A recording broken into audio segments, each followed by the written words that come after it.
আসসালামু আলাইকুম। আলহামদুলিল্লাহ, আশা করি সবাই ভালো আছেন। তো দর্শক বন্ধুরা, আল্লাহর অশেষ রহমতে আমাদের গরুগুলা ভালো আছে। শীতের মধ্যে সকালবেলা তাদেরকে খাবার দিলাম, যে দেখতেছেন অনেক সুন্দর করে খাচ্ছে। তো দর্শক বন্ধুরা, প্রতিদিন গরুগুলাকে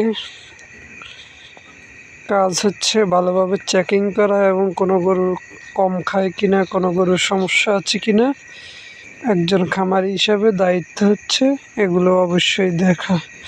তো এই দিকগুলো যদি আপনি খেয়াল রাখতে পারেন, ইনশাল্লাহ আপনি একজন সফল খামারি হতে পারবেন। তো দর্শক বন্ধুরা, আজকের ভিডিওটা এ পর্যন্ত। ভালো থাকবেন। আসসালামু আলাইকুম।